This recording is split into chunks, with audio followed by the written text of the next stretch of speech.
with a fresh bag of green beans because canned green beans are gross and it's so much cheaper. I paid $1.64 for this and it's 0.97 of a pound.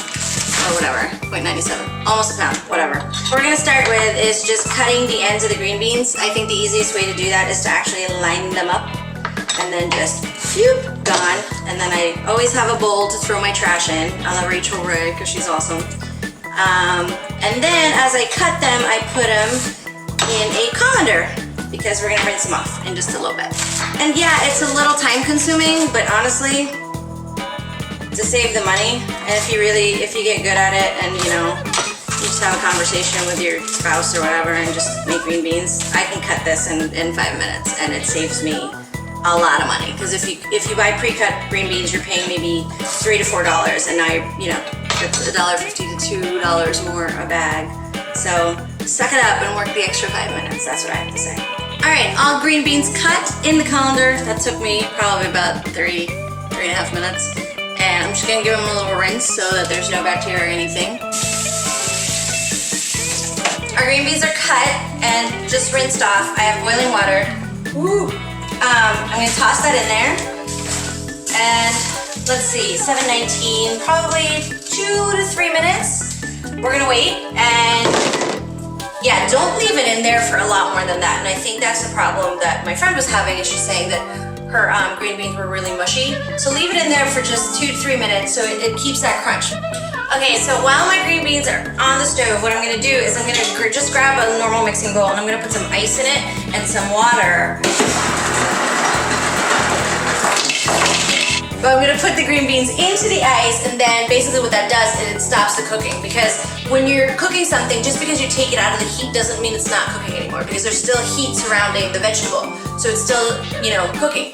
Duh. So basically, if you take it out and put it in ice water, it stops cooking. So it's been here about 3 minutes, and you know it's good because if you look at it, the green bean is really, like the color is really, really green. So I don't know if you can see that, but see, woo! This is gonna be a terrible video. It's really green and it's not mushy yet. So basically, taking it out of the heat and going straight into the water.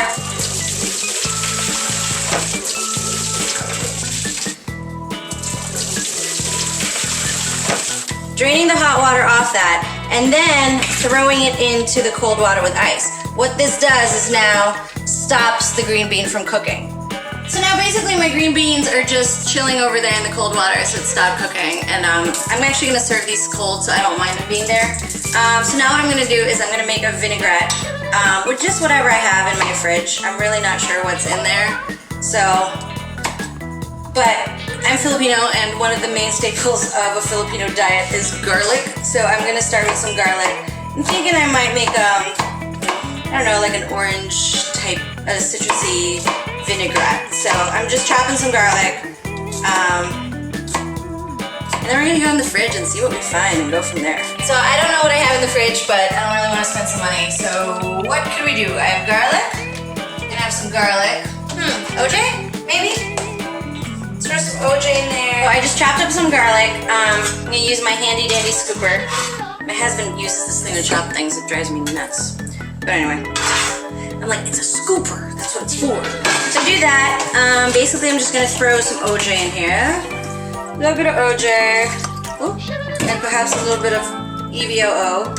Olive oil, stealing from Miss Rachel Ray. But a vinaigrette has to have some sort of vinegar, right? So,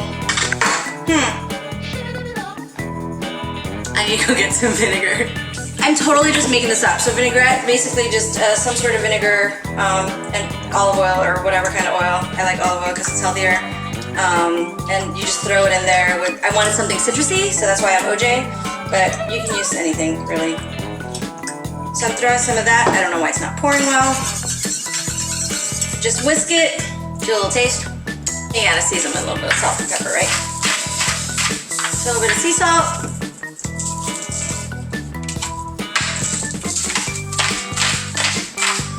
And some pepper, whisk away, and that's it. There's my vinaigrette. I think it's pretty good, but you can do whatever you want. So now basically my green beans have been sitting here. I'm gonna use the same colander. I'm gonna rinse it again, and there it is. And see, it stopped cooking, and as you can see, it's still really green. Still crunchy, which is awesome. And not soggy at all. The way I like to cook it, I'm gonna do this. I'm gonna put it in the bowl. And I'm just gonna toss it with the vinaigrette and keep it in the fridge until my pork chop is ready, or my pork roast, which is in the oven right now.